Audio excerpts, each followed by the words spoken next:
목에 두른 실크 스카프를 매만지며 나오미는 부엌 창문으로 쏟아져 들어오는 햇살 속으로 걸어 들어갔다. 아침 햇살은 얇은 커튼을 통해 역과되어 조리대와 낡은 나무 바닥 위로 부드러운 금빛 무늬를 드리웠다. 시나몬과 커피 향이 공기 중에 뒤섞여 편안하고 익숙한 분위기를 자아냈다. 그녀는 잠시 가만히 서서 한 손은 테이블 위에 다른 한 손은 가장 아끼는 이가 살짝 나간 머그잔을 감싼 채 8살배기 아들 케이든이 뭔가 골똘히 생각에 잠긴 채 급하게 시리얼을 떠먹는 모습을 지켜보았다. 아이는 빠르게 자라고 있었다. 이미 또래 아이들보다 키가 컸고 엄마를 닮아 자랑스러운 광대뼈와 아몬드 모양의 눈을 가지고 있었다. 케이든은 이제 엄마를 올려다보며 졸린 듯 미소를 지었고 우유가 턱을 따라 흘러내렸다. 나오미도 작고 부드러운 미소로 화답했지만 그녀의 생각은 다른 곳에 있었다. 오늘은 그녀의 결혼식을 일주일 앞둔 마지막 금요일이었다. 결혼식이라는 단어는 여전히 입안에서 낯설게 느껴졌다. 마치 한 치수 작은 드레스를 입어보는 것처럼. 결혼 생활 남편, 낯선 개념들은 아니었다. 수년간 주변에서 실패한 결혼들을 지켜봐 왔으니까. 하지만 이번에는 그녀 차례였다. 그녀의 두 번째 기회, 어쩌면 첫 번째 진짜 기회일지도 몰랐다. 라이언은 여름 폭풍처럼 그녀의 삶에 나타났다. 갑작스럽고 강렬하며 무시할 수 없었다. 그는 그녀의 전 남편이 갖지 못했던 모든 것을 가졌다. 안정적이고 성숙하며 경제적으로 탄탄했고 세심했다.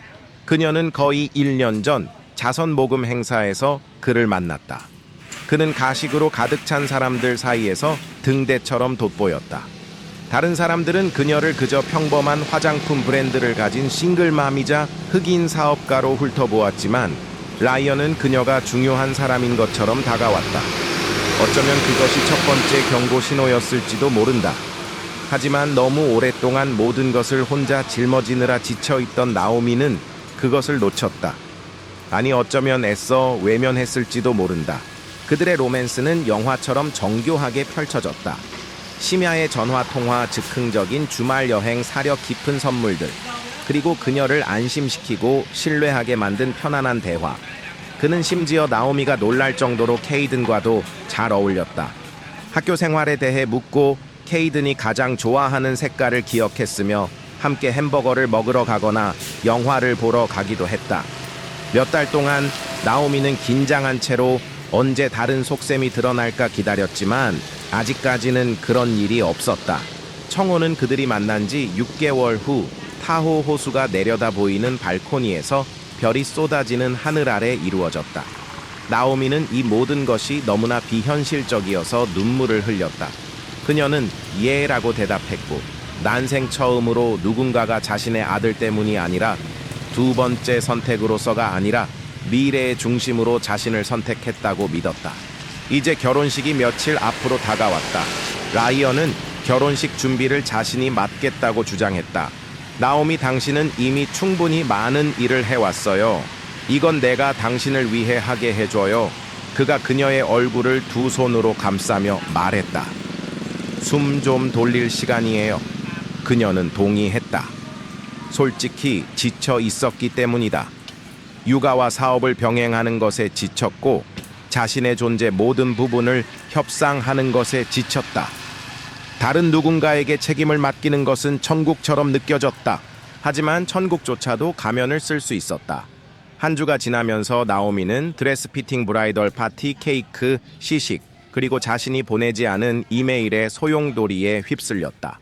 모든 것이 숨가쁜 속도로 준비되고 있었고 그중 상당 부분은 그녀의 의견 없이 진행되었다. 딱딱한 말투와 싸늘한 미소를 가진 라이언의 비서맛이라는 젊은 여성은 나오미 자신보다 나오미의 결혼식에 대해 더 많이 아는 듯했다. 나오미가 걱정을 표하자 라이언은 그저 효율성 때문이라고 말했다. 우리는 3개월짜리 일을 3주 만에 계획하고 있어요. 날 믿어요. 그래서 그녀는 노력했다. 하지만 밤늦게 그의 옆에 누워 고른 숨소리를 들을 때면 그녀의 눈은 천장의 그림자 윤곽을 좇으며 떠있곤 했다. 결혼식 장소는 도시에서 2시간 떨어진 개인 사유지였다. 넓은 포도밭이 이벤트 센터로 개조된 곳으로 하얀 돌기둥과 대리석 분수 구불구불한 산책로가 있었다. 라이언은 그녀와 상의 없이 그곳을 선택했다. 당신 마음에 쏙 들 거예요. 시대를 초월하고 우아하죠, 당신처럼. 그가 약속했다. 친구들의 반응은 제각각이었다. 어떤 친구들은 열광했다. 얘 너 드디어 왕자를 만났구나 한 친구가 부채질을 하며 말했다. 다른 친구들은 더 신중했다. 그 남자 뭔가 연기하는 것 같아. 어느 날 저녁 와인을 마시며 다른 친구가 속삭였다. 나오미는 긴장 탓이라며 웃어넘겼다. 케이든조차도 자신만의 불안감을 표출했지만 그것은 질문의 형태로 나타났다. 라이언 아저씨는 왜 항상 사람들이랑 같이 있어요? 왜 아저씨는 엄마 회사 사람들은 결혼식에 데려올 필요 없다고 했어요? 내가 엄마 성을 계속 쓸 거냐고 물어봤을 때 왜 화를 냈어요? 나오미는 최대한 솔직하게 대답하려 했지만 때로는 아직 이름 붙이고 싶지 않은 진실보다 침묵이 더 쉬웠다. 그리고 지금 화창한 아침 조용한 부엌에 앉아 나오미는 그 모든 말 못할 것들이 마음 한구석에 먹구름처럼 모여드는 압박감을 느꼈다. 그녀는 그것을 떨쳐내려 애쓰며 케이든의 뺨에 묻은 시리얼 자국을 닦아주며 억지로 미소를 지었다. 일요일 기대되니 그녀가 물었다. 아이는 어깨를 으쓱하더니 작게 고개를 끄덕였다. 네, 엄마는요? 그녀는 망설였다. 응, 기대돼. 그녀는 그랬다. 적어도 그러고 싶었다. 그날 오후 그녀는 마지막 드레스 피팅을 하러 갔다. 부티크는 복원된 갈색 벽돌 건물들이 늘어선 조용한 동네에 자리 잡고 있었고 황금색 샹들리에와 부드러운 재즈 음악이 배경으로 흘러나왔다. 거울 앞 플랫폼에 서서 세틴과 튤에 둘러싸인 나오미는 자신이 통로를 걸어 내려가는 모습을 상상하려 애썼다. 이미지는 형성되지 않았다. 대신 그녀의 마음은 현실적인 문제들로 향했다. 청구서를 집에 두고 왔나? 케이든의 구두는 닦았나? 5년 전 사업 자금을 지원해준 멘토에게 감사 편지는 보냈나? 그녀가 여전히 머릿속으로 할 일 목록을 점검하고 있을 때 재봉사가 부드럽게 드레스 상단 부분을 조정하며 말했다. 자, 이제 세상에서 가장 행복한 여자처럼 보이네요. 나오미는 미소 지었지만 거울 속 모습은 미소 짓지 않았다. 그날 저녁 라이언은 동생과 이벤트 팀과 함께 최종 준비 사항을 마무리하기 위해 시내에서 하룻밤 묵겠다고 전화했다. 그녀는 묻지 않고 그저 고개를 끄덕이며 쉬라고 말하고는 그들 사이의 침묵이 너무 길어지기 전에 전화를 끊었다. 케이드는 담요 아래 발을 넣고 소파 옆에 웅크리고 앉아 거의 보지도 않는 만화 영화를 보고 있었다. 엄마, 아이가 갑자기 불렀다. 응, 아가. 아이는 망설였다. 결혼식 날 엄마 가까이 있어도 돼요. 그녀는 놀라 아들을 돌아보았다. 물론이지. 네가 엄마 손잡고 입장할 거잖아. 기억하지? 아이는 고개를 끄덕였지만 미소 짓지는 않았다. 알았어요. 나오미는 심장이 뒤틀리는 것을 느꼈다. 그게 무슨 의미인지 알 수 없었다. 어쩌면 그저 긴장한 것일지도 모른다. 어쩌면 둘 다 그럴지도. 그날 밤 그녀는 포도밭에 홀로 서 있는 꿈을 꾸었다. 드레스는 바람에 날리고 있었고 면사포는 손목에 엉켜 있었다. 멀리서 웃음소리가 들려왔지만 공허했다. 그리고 웃음소리의 근원을 찾으려 돌아설 때마다 보이는 것은 그림자뿐이었다. 잠에서 깨었을 때 방은 어두웠고 케이드는 구명줄처럼 그녀의 손을 꼭 잡은 채 옆에 웅크리고 있었다. 다음 날 아침 라이언에게서 선물 상자가 도착했다. 안에는 라벤더색 가운과 진주 귀걸이 그리고 손으로 쓴 쪽지가 들어있었다. 나의 아름다운 신부에게 당신이 나를 향해 걸어오는 모습을 빨리 보고 싶어요. 당신은 이미 내가 원했던 모든 것을 주었어요. 나오미는 오랫동안 쪽지를 손에 들고 있었다. 그 말들 속에 무언가가 그녀를 멈칫하게 만들었다. 내가 원했던 모든 것. 기분이 좋아야 했지만 대신 조용한 불안감이 가슴 속에 피어올랐다. 겉으로는 모든 것이 완벽했고 바로 그 점이 모든 것을 그토록 잘못된 것처럼 느끼게 만들었다. 결혼식 전 마지막 몇 시간이 다가오면서 나오미는 마음속의 질문들을 잠재우려 애썼다. 불안은 당연한 것이고 케이든의 질문들은 그저 아이의 걱정일 뿐이며 라이언의 강렬함은 단지 거창한 몸짓으로 표현된 사랑일 뿐이라고 스스로에게 말했다. 하지만 마음 깊은 곳 실망과 배신 그리고 재건을 통해 살아남은 그녀 자신 속의 어떤 부분에서 속삭임이 시작되었다. 뭔가 잘못됐어. 그때 그녀는 몰랐다. 아들이 그것을 증명할 사람이 될 것이라는 것을. 그리고 그녀가 그토록 단단히 자신을 감쌌던 거짓말이 비명이 아니라 작은 목소리와 떨리는 손에 들린 전화기와 함께 풀리기 시작할 것이라는 것을. 폭풍은 지나가지 않았다. 이제 막 시작되었을 뿐이었다. 결혼식 날 아침 포도밭 저택의 게스트. 스위트룸의 얇은 커튼 사이로 햇살이 스며들어 방 안의 고풍스러운 가구 위로 부드러운 빛을 쏟아냈다. 나오미는 조용히 눈을 뜨고 깜빡였다. 잠시 동안 그녀는 리넨 시트에 쌓여 테라스에서 풍겨오는 희미한 장미 향기에 둘러싸인 채 가만히 누워 있었다. 오늘은 그녀의 결혼식 날이었다. 적어도 그녀는 스스로에게 그렇게 되뇌었다. 그녀는 방 건너편 트윈 침대에서 베개의 검은 곱슬머리를 헝클어뜨린 채 웅크리고 자고 있는 케이든을 깨우지 않으려 조용히 일어섰다. 아이는 자신을 위한 방이 따로 준비되어 있었음에도 불구하고 엄마와 같은 방에서 자겠다고 고집을 부렸다. 나오미는 지난밤 아이가 아무 설명 없이 자신의 허리를 세게 껴안았던 것을 생각하며 말리지 않았다. 그녀 역시 그 불안감 생각에 가장자리를 맴도는 손에 잡히지 않는 무언가의 압박감을 느끼고 있었다. 욕실로 가 세수를 하고 세면대 위 화려한 거울 속 자신의 모습을 응시했다. 거울 속 여자는 우아하고 푹 쉰 듯하며 침착해 보였지만 나오미는 그렇지 않다는 것을 알았다. 피부 아래에는 긴장감이 감돌았고 미소는 눈가에 차에 미치지 못했다. 그녀는 두 손가락으로 관자놀이를 누르고 천천히 숨을 들이쉬었다가 침실로 돌아섰다. 가운을 막 걸치려는 순간 문이 삐걱거리며 열렸고 마시의 또렷한 목소리가 아침의 정적을 갈랐다. 좋은 아침이에요, 나오미 씨. 30분 후에 메이크업과 헤어스타일링 시작할게요.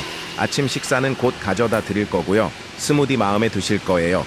나오미 씨가 가장 좋아하는 베리들을 사용했거든요.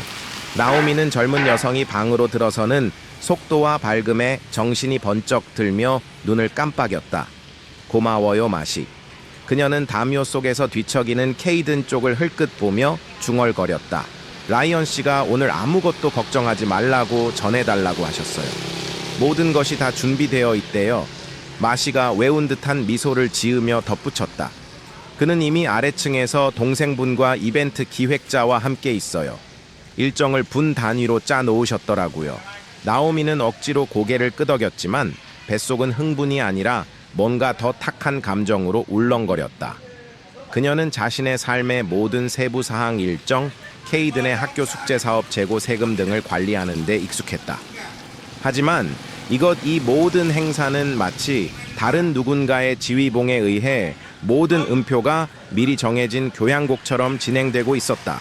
마시 뒤로 문이 딸깍하고 닫히자 나오미는 숨을 내쉬었다. 그녀는 이제 침대에 일어나 앉아 눈을 비비는 케이든에게로 향했다. 괜찮니, 아가? 그녀가 물었다. 아이는 고개를 끄덕였지만 말은 없었다. 나오미는 방을 가로질러 아이 옆에 앉아 이마에 곱슬머리를 쓸어 넘겨주었다.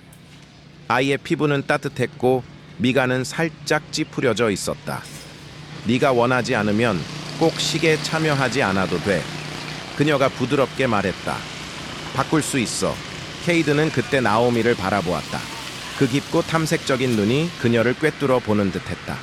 아이가 무언가 말하려는 듯 입을 열었지만 문을 두드리는 소리가 너무 빨리 들려왔다. 헤어와 메이크업 팀이 도착한 것이었다. 다음 몇 시간은 흐릿하게 지나갔다. 브러쉬가 그녀의 피부를 스치고 손들이 그녀의 어깨를 조정했으며 목걸이가 목에 채워졌다. 나오미는 긍정적인 것에 집중하려 애썼다. 드레스는 숨 막히게 아름다웠다.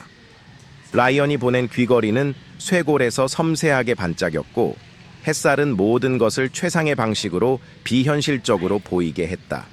그녀는 미소 짓고 포즈를 취하고 적절한 곳에서 고개를 끄덕였다. 하지만 그 연기 아래 시간이 흐를수록 가슴은 점점 더 조여왔다. 뭔가 잘못되었다. 어쩌면 그저 상상일지도 모른다. 그녀는 생각이 많은 경향이 있었고 특히 케이든의 안녕에 관한 것이라면 더욱 그랬다. 어쩌면 투영하고 있는 것일지도. 그럼에도 불구하고 모든 직원들, 서빙하는 사람들, 장식가들, 사진사들이 낯설고 심지어 로봇처럼 느껴지는 것을 알아차리지 않을 수 없었다. 아무도 잡담을 하지 않았고 아무도 그녀의 이름을 부르지 않았다. 그들은 마치 대본을 따르는 것처럼 동기화된 효율성으로 움직였다. 전고가 되자 저택은 완전히 다른 모습으로 변해 있었다. 중앙 안뜰의 예식 공간은 계단식으로 늘어뜨린 하얀 장미와 수입산 난초, 그리고 끝없이 늘어선 금태 두른 의자들로 장식되었다. 분수 근처에서는 현악 사중주단이 부드럽게 연주하고 있었고 하객들은 검은색 세단에서 내려 실크와 시폰 디자이너 힐을 신고 속속 도착하기 시작했다. 나오미는 스위트룸 창가에 서서 아래층에서 펼쳐지는 모든 광경을 지켜보았다. 모두가 너무나 세련되고 완벽해 보였지만 그녀의 사람들처럼 보이지는 않았다. 물론 가까운 친구들을 초대했다. 하지만 군중을 훑어보아도 아는 얼굴은 거의 없었다. 멜린다는 어디에 있을까? 대학 동기들은 오지 못한 걸까? 초대장이라도 제대로 발송된 걸까? 그녀의 생각은 노크 소리에 끊겼다. 이번에는 신랑 들러리 중 한 명이었는데 네모난 턱에 기이할 정도로 어울리지 않는 이어피스를 낀 키 큰 남자였다. 톰슨 양, 그가 부드럽게 말했다. 라이언 씨께서 아드님을 신랑 스위트룸으로 모셔와 반지 전달 리허설을 하라고 하셨습니다. 나오미는 망설였다. 리허설은 어제 한 줄 알았는데요. 그저 간단하게 한번 맞춰보려는 겁니다. 남자가 온화한 미소를 지으며 말했다. 걱정하실 것 없습니다. 케이드는 상징적인 반지가 놓인 작은 세틴 쿠션을 쥔 채 천천히 걸어 나왔다. 나오미는 아이에게 무릎을 꿇고 앉아 어깨를 쓸어 주었다. 정말 괜찮겠니, 아가? 아이는 여전히 조용하고 진지한 표정으로 고개를 끄덕였다. 그녀는 아이의 이마에 입을 맞추었다. 조금 있다 보자. 아이는 들러리를 따라 문 밖으로 나갔고 문은 부드러운 딸깍 소리를 내며 닫혔다. 나오미는 창가 벨벳 안락 의자에 앉아 무릎 위에 손을 모았다. 이상한 한기가 등을 타고 흘렀다.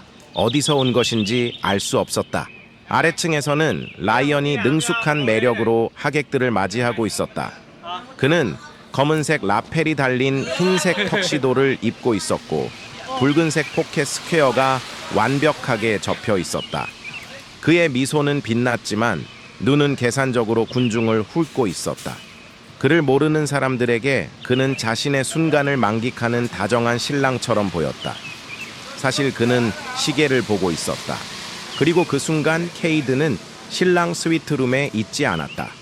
그는 남자가 등을 돌린 순간 정원 옆 관목 뒤로 몸을 숨겨 들러리에게서 벗어났다. 무언가가 그를 이끌었다.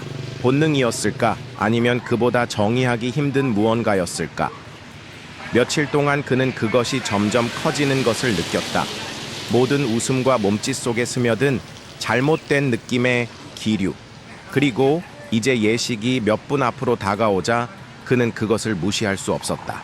그는 우연히 그 방을 발견했다. 옆문이 살짝 열려 있었고 안에서 낮게 중얼거리는 목소리들이 들려왔다. 심장이 쿵쾅거리는 것을 느끼며 그는 더 가까이 다가갔다. 안에서는 라이언의 목소리가 들렸다. 저녁 식사 때 사용하던 쾌활한 톤이 아니었다. 이 목소리는 낮고 차가웠으며 잔인함이 배어 있었다. 그녀가 혼인 신고서에 서명하면 서류 작업은 끝나는 거야. 그런 다음 회계 감사로 공격하는 거지. 전혀 예상 못할 걸. 그녀가 알아차릴 때쯤이면 이미 브랜드 자산은 다 옮겨놨을 테니까. 다른 남자가 웃었다. 애는 그냥 볼모일 뿐이야. 라이언이 경멸적으로 말했다. 그녀를 안심시키기 위한 도구지. 내가 알아서 처리할 거야. 케이드는 숨이 멎는 것을 느꼈다. 그는 몸을 낮추고 주머니에서 낡은 휴대폰을 꺼냈다. 할아버지가 주신 것으로 그가 가지고 놀기 좋아하는 음성 녹음 앱 외에는 거의 작동하지 않았다. 목소리가 계속되는 동안 손이 떨리는 것을 느끼며 녹음 버튼을 눌렀다. 빨리 움직여야 해. 다른 남자가 말했다. 투자자들이 분기 말까지 우리 이름으로 자산을 옮기길 원해. 그녀는 뭐가 어떻게 된 건지도 모를 걸. 라이언이 말했다. 케이드는 더 이상 듣지 않았다. 그는 조용히 조심스럽게 뒤로 물러난 다음 몸을 돌려 뛰었다. 그의 작은 신발이 대리석 바닥을 치고 복도를 지나 샴페인과 디저트 쟁반을 들고 분주하게 움직이는 직원들이 있는 부엌을 지나쳐 달렸다. 그는 어머니의 스위트룸 문에 도달할 때까지 멈추지 않았다. 주먹으로 문을 두드렸다. 안에서는 나오미가 면사포를 고정시키던 중 얼어붙어 있었다. 나오미가 문 쪽으로 돌아서자 메이크업 아티스트가 놀라 뒤로 물러섰다. 케이든 그녀가 불렀다. 문이 벌컥 열렸다. 아들의 얼굴은 창백했고 가슴은 가쁘게 오르내렸으며 눈은 나오미가 전에 본 적 없는 무언가로 커져 있었다. 공포였다. 가야 해요. 아이가 떨리는 목소리로 말했다. 지금 당장요. 나오미는 혼란스러워 눈을 깜빡였다. 무슨 일이야? 뭐가 잘못됐는데? 그들이 엄마를 해치려 해요. 아이가 휴대폰을 그녀의 손에 쥐어주며 말했다. 내가 들었어요. 녹음했어요. 그들이 모든 걸 빼앗을 거라고 했어요. 라이언 아저씨는 거짓말하고 있어요. 모두 다 거짓말쟁이에요. 나오미는 멍하니 아들을 바라보았다. 심장이 쿵쾅거렸다. 녹음 파일을 열었다. 들었다. 그리고 그 순간 그녀의 손에 있던 면사포가 바닥으로 미끄러졌다.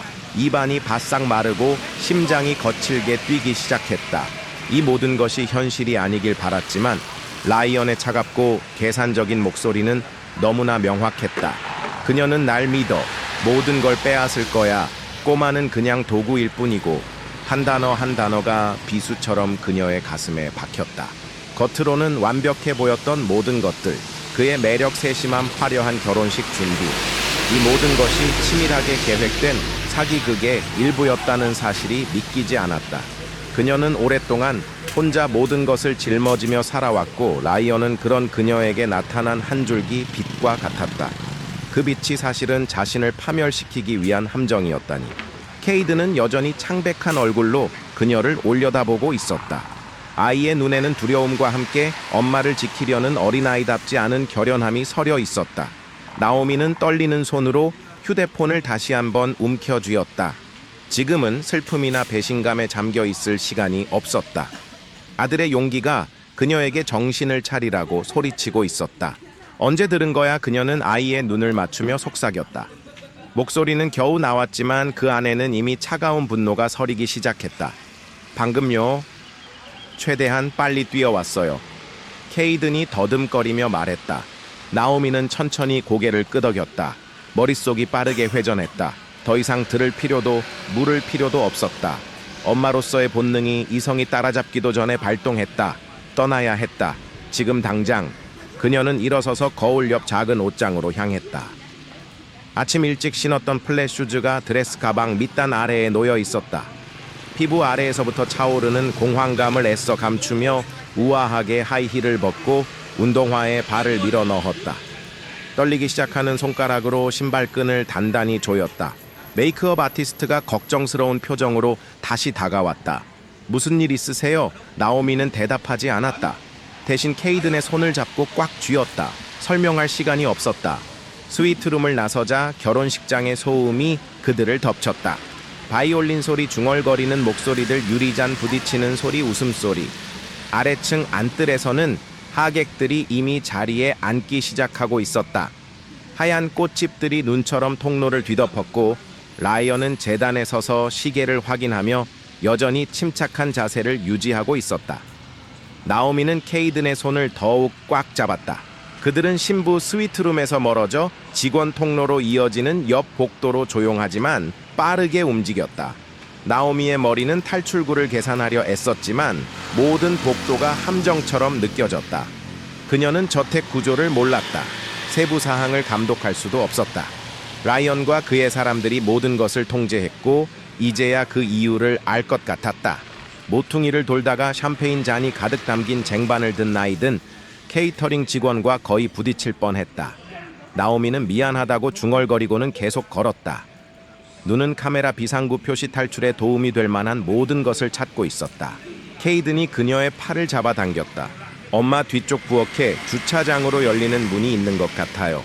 어제 왔을 때 봤어요. 그녀는 고개를 끄덕였다. 안내해. 저택 내부 깊숙이 들어갈수록 하객들의 소리는 뒤에서 희미해지고 예식 소리도 잦아들었다. 텅 빈 직원 복도에서 나오미는 앞쪽에 있는 한 인물을 발견했다. 키 크고 어깨가 넓은 이어피스를 낀 신랑 들러리였다. 심장이 빠르게 뛰었다. 아까 케이든을 데려갔던 남자였다. 그녀에게 거짓말을 했던 바로 그 남자. 생각할 겨를도 없이 아들을 근처 창고로 끌어당겨 문이 부드럽게 닫히자 문에 등을 기댔다. 작은 공간에 청소용품과 먼지 냄새가 가득했다. 나오미는 숨을 참고 발소리를 들었다.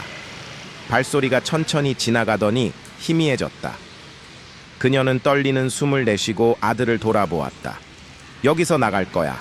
약속할게. 케이드는 창백하지만 단호한 얼굴로 고개를 끄덕였다. 나오미는 잠시 아이의 이마에 자신의 이마를 기댔다. 그럴 시간밖에 없었다. 다시 살금살금 빠져나와 좁은 통로를 따라가니 마침내 양쪽으로 열리는 부엌 문에 다다랐다. 나오미는 조심스럽게 문을 밀어 열고 안을 살폈다. 방 안은 분주하게 움직이는 사람들로 가득했다. 요리사들, 서빙하는 사람들, 보조원들 모두 빡빡하고 효율적인 패턴으로 움직였다. 그녀는 망설였다. 만약 그들도 라이언의 계획에 가담했다면 여기서 모습을 드러내는 것은 위험할 수 있었다.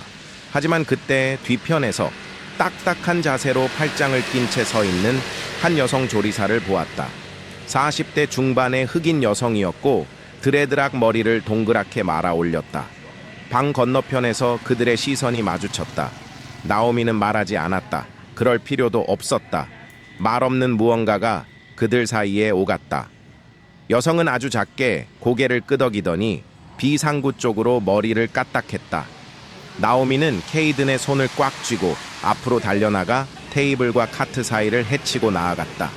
뒤에서 고함 소리가 따라왔다. 누군가 보았다. 누군가 반응하고 있었다. 하지만 그녀는 뒤돌아보지 않았다. 문이 벌컥 열리고 밝은 햇살이 시야를 가득 채웠다. 앞에는 배달 트럭과 공익 차량 몇 대 외에는 텅 빈 자갈 깔린 뒷마당이 펼쳐져 있었다. 달리면서 드레스 자락이 문지방에 걸려 밑단이 찢어졌다. 상관없었다. 그녀는 계속 달렸고 바른 자갈 위를 세차게 굴렀으며 온 힘을 다해 케이든을 옆으로 끌어당겼다. 뒤에서 부엌 문이 다시 세차게 닫히는 소리가 들렸다. 이번에는 발소리가 따라왔다. 나오미는 돌아서지 않았다. 두려워할 기력도 없었다. 그녀의 유일한 초점은 거리였다. 그들과 저택 안에 기다리고 있을지 모를 무언가 사이의 거리. 숨이 차고 폐가 타는 듯한 고통을 느끼며 주차장 가장자리에 다다랐다. 나오미는 주변을 살폈다. 열린 문도 잠금 해제된 차도 없었다. 시야가 흐려졌다. 브래지어 속에서 간신히 신호가 잡히는 휴대폰을 꺼냈다. 멜린다의 비상 연락처를 눌렀다. 받지 않았다. 그때 떠올랐다. 케이든의 녹음 파일. 누구한테 보냈어? 그녀는 숨을 헐떡이며 아들에게 돌아섰다. 카터 아저씨한테 문자 보냈어요. 엄마 연락처에 있었어요. 나오미는 얼어붙었다. 카터 형사 오랜 친구였다. 몇 년 전 시내로 이사 가기 전까지 이웃이었다. 몇 달 동안 그와 이야기한 적이 없었다. 하지만 그가 녹음 파일을 받았다면 갑자기 등 뒤에 공기가 바뀌었다. 그녀가 돌아섰을 때 검은색 정장을 입은 두 남자가 저택 뒤편에서 나와 그들을 향해 오고 있는 것을 보았다. 라이언의 사람들이었다. 아직 뛰고 있지는 않았지만 그들의 걸음걸이는 꾸준하고 단호했다. 케이든도 그들을 보았다. 가야 해요. 나오미는 다시 주위를 둘러보았다. 아무것도 없었다. 차도 열쇠도. 그때 본능적으로 할 수 있는 유일한 일을 했다. 가장 가까운 벽 옆에 있던 금속 쓰레기통을 잡아 저택 뒤 언덕 아래로 밀어버렸다. 쓰레기통은 요란한 소리를 내며 굴러내려가 관목에 부딪히며 시선을 끌었다. 남자들이 뛰기 시작했다. 나오미는 케이든을 잡고 반대 방향으로 달려 건물 모퉁이를 돌아 다시 중앙 안뜰 쪽으로 향했다. 계획은 없었다. 오직 움직임, 오직 생존뿐이었다. 그리고 그때 음악 소리가 들렸다. 숨을 헐떡이며 예식 공간 가장자리로 뛰쳐나왔다. 그녀가 비틀거리며 나타나자 하객들이 혼란스러워하며 돌아보았다. 웨딩드레스는 찢어졌고 머리는 헝클어졌으며 한 손으로는 아들을 붙잡고 다른 한 손으로는 휴대폰을 무기처럼 쥐고 있었다. 라이언은 제단에 서 있었다. 그의 세심하게 연출된 얼굴에 공포의 표정이 스쳐 지나갔다. 나오미는 멈춰 섰다. 그녀의 목소리가 갈라지며 말했다. 이 결혼식은 끝났어요. 그 말은 연기처럼 공중에 떠돌았다. 군중 속에서 탄성이 터져 나왔다. 케이든이 그녀 옆으로 나섰다. 아이는 휴대폰을 들어 올려 파일을 열고 재생 버튼을 눌렀다. 라이언의 목소리가 안뜰을 가득 채웠다. 차갑고 계산적이며 치명적인 목소리. 그녀는 날 믿어. 모든 걸 빼앗을 거야. 하객들이 돌아섰고 얼굴 표정이 바뀌었으며 수군거림은 비난으로 변했다. 그리고 그때 멀리 포댓길에서 사이렌 소리가 울려 퍼지기 시작했다. 나오미는 미소 짓지 않았다. 그저 아들 옆에 당당히 서서 심판이 시작되기를 기다렸다. 잠시 동안 침묵만이 흘렀다. 녹음 파일은 계속 재생되었고 한마디 한마디가 안뜰의 경악에 찬 정적을 갈랐다. 나오미는 통로 가장자리에 서서 가슴을 헐떡였다. 드레스는 갈갈이 찢어졌고 머리는 더 이상 핀으로 고정되지 않은 채 어깨 주위로 쏟아져 내렸다. 케이든의 손을 잡은 그녀의 손은 굳건했고 방금 일어난 일의 무게가 가라앉기 시작하면서 그녀를 지탱해 주었다. 몇 분 전까지만 해도 샴페인을 마시며 예식장의 완벽함에 대해 수군거리던 하객들은 이제 얼어붙은 채 앉아 있었다. 그들의 표정은 혼란에서 충격으로 그리고 불신으로 일그러졌다. 라이언은 움직이지 않았다. 그는 제단에 서서 표정 없는 얼굴로 손가락 끝으로 커프스 단축 가장자리를 만지작거리고 있었다. 나오미는 그의 턱 근육이 희미하게 경련하고 세심하게 재단된 턱시도 아래 근육이 긴장하는 것을 볼 수 있었다. 처음으로 그가 그토록 꼼꼼하게 만들어 온 가면이 벗겨지기 시작했다. 녹음이 끝났다. 뒤따른 침묵은 어떤 비명보다도 무거웠다. 좌석 뒤편에서 누군가 갑자기 일어섰다. 진주 목걸이를 한 여자가 옆에 앉은 남자에게 돌아서서 격렬하게 속삭였다. 나이든 하객 한 명은 마치 방금 결혼식에 박수를 보낸 것인지 배신의 공연에 박수를 보낸 것인지 확신할 수 없다는 듯 자신의 손을 내려다보았다. 라이언이 마침내 한 걸음 앞으로 나섰다. 그의 얼굴은 고통스러운 이해심을 보이는 표정으로 바뀌었다. 나오미, 그가 마치 아이를 달래듯 부드럽게 말했다. 당신이 뭘 들었다고 생각하는지 모르겠어요. 하지마. 그녀가 낮지만 날카로운 목소리로 쏘아붙였다. 감히 나한테 거짓말하지마. 지금은 안 돼. 이 모든 사람들 앞에서는 안 된다고. 그는 걸음을 멈췄고 그의 눈에 차가운 빛이 스쳐 지나갔다. 이건 오해예요. 그가 다시 한번 시도했지만 이번에는 말투가 달랐다. 더 날카롭고 덜 통제된 목소리였다. 당신은 너무 많은 압박을 받았어요. 결혼식을 계획하는 건 누구에게나 힘든 일이죠. 나오미는 휴대폰을 다시 들어 올렸다. 다시 틀어줄까요? 어쩌면 이번엔 더 크게. 하객들 사이로 수군거리는 소리가 퍼져나갔다. 케이드는 그녀 곁에 바싹 붙어 있었다. 나오미는 아들을 내려다보았고 뼛속 깊은 곳에서 불길이 다시 타오르는 것을 느꼈다. 그녀는 바보 취급을 당했지만 더 이상은 아니었다. 아들이 용감하고 흔들림 없이 그녀 곁에 서 있는 한. 라이언은 나오미 넘어 저택 입구 쪽을 바라보았다. 그의 신랑 들러리 2명 나오미가 이제야 친구라기보다는 경호원에 가깝다는 것을 깨달은 남자들이 움직이기 시작했다. 처음에는 미묘하게 굳은 표정으로 통로를 따라 내려오고 있었다. 가야 해. 나오미가 케이든에게 속삭였다. 그녀의 목소리는 점점 커지는 군중의 웅성거림에 거의 묻힐 뻔했다. 지금 그들은 출구 쪽으로 몸을 돌렸지만 너무 늦었다. 두 남자가 속도를 내며 달려들기 시작했다. 그중 한 명이 외쳤다.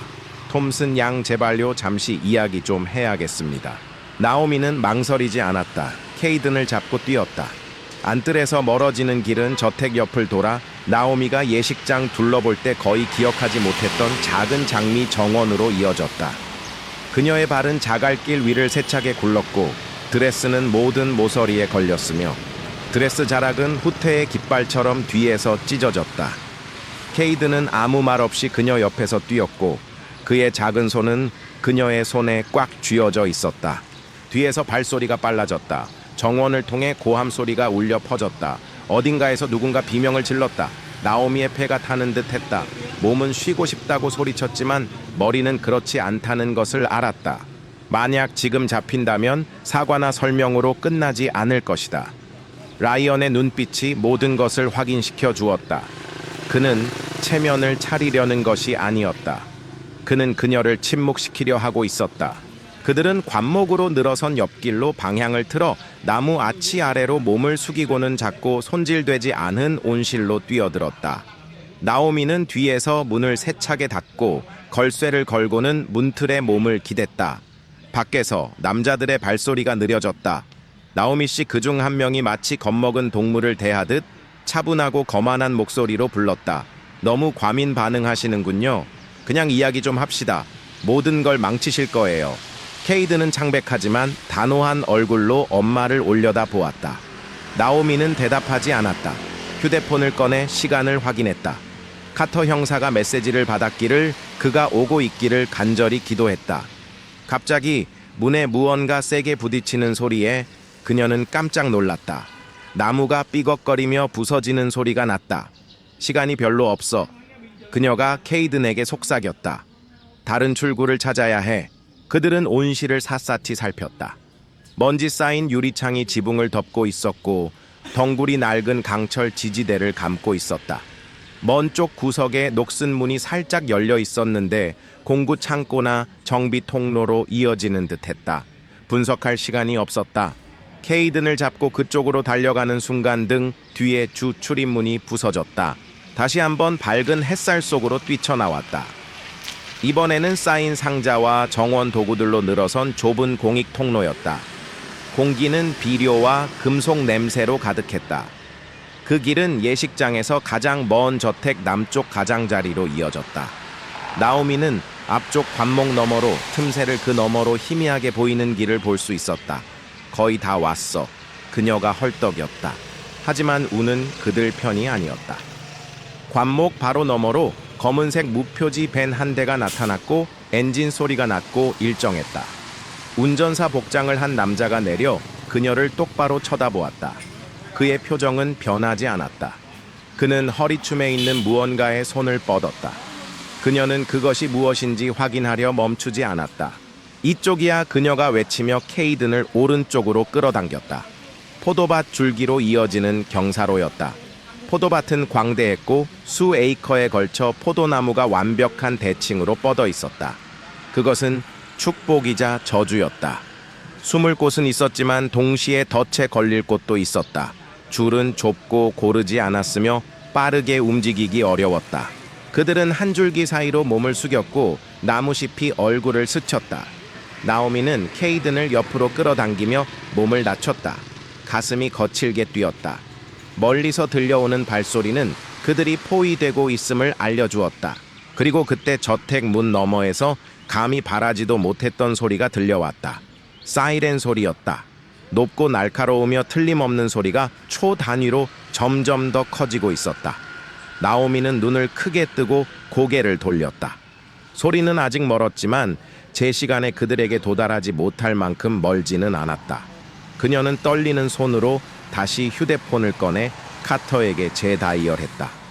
이번에는 첫 번째 벨소리에 그가 받았다. 나오미 씨, 그가 숨 가쁘게 말했다. 어디 계세요? 포도밭에요. 그녀가 헐떡였다. 쫓기고 있어요. 그들이 알아요. 우리도 알고요. 케이든을 잡으려 했어요. 가만히 계세요. 그가 단호하게 말했다. 지금 정문 안으로 들어섰습니다. 경찰관들이 양쪽에서 진입하고 있어요. 그쪽으로 가겠습니다. 전화가 끊겼다. 나오미는 아들을 돌아보았다. 도움이 왔어. 아이는 턱을 굳게 담은 채 한 번 고개를 끄덕였다. 그들은 다시 움직여 포도나무 사이를 헤치고 정비 창고 근처 공터에 다다랐다. 나오미가 막 앞으로 나서려는 순간 뒤에서 목소리가 들려왔다. 어디 가시나? 그녀는 휙 돌아섰다. 라이언이었다. 그는 더 이상 미소 짓지 않았고 재킷은 벗었으며 하얀 셔츠는 흙으로 얼룩져 있었다. 머리카락은 땀으로 축축했고 눈은 분노보다 더 어두운 무언가로 불타고 있었다. 그는 뛰지 않았다. 그저 항상 풍겼던 그 무심한 통제력으로 앞으로 걸어 나왔다. 날 믿었어야지. 그가 말했다. 우리는 모든 것을 가질 수 있었어. 당신이 모든 것을 훔칠 수 있었다는 뜻이겠죠. 나오미가 쏘아 붙였다. 누가 당신 말을 믿을 것 같아 그가 으르렁거렸다. 당신은 그저 결혼 직전에 겁먹은 심술궂은 여자일 뿐이야. 케이든이 엄마 앞을 가로막고 휴대폰을 칼처럼 들었다. 엄마는 증거가 있어요. 아이가 또렷한 목소리로 말했다. 그리고 당신은 엄마를 해치지 못할 거예요. 라이언의 입술이 뒤틀렸다. 이 꼬맹이 자식, 네가 영웅이라도 된 줄 알아.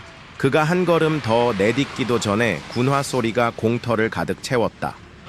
경찰관들이 양쪽에서 총을 뽑아들고 몰려들었고 명령이 화살처럼 공중을 갈랐다. 손머리 위로 땅에 엎드려 라이언이 돌아섰을 때 카터 형사가 그의 뒤에 나타났다. 배지를 높이 든 그의 목소리는 차분했지만 단호했다. 끝났어. 카터가 말했다. 라이언은 움직이지 않았다. 아주 잠깐 동안 나오미는 그가 도망칠까봐 두려웠지만 그는 그러지 않았다. 그저 무릎을 꿇었다. 그의 공범들은 하나둘씩 발견되었다. 신랑 들러리들 보안팀, 심지어 효율적이던 그 비서까지도 이 음모와 연관되어 있었다. 각자 수갑이 채워져 그들이 예식장에 들어올 때 사용했던 바로 그 장식 아치기를 통해 끌려나갔다.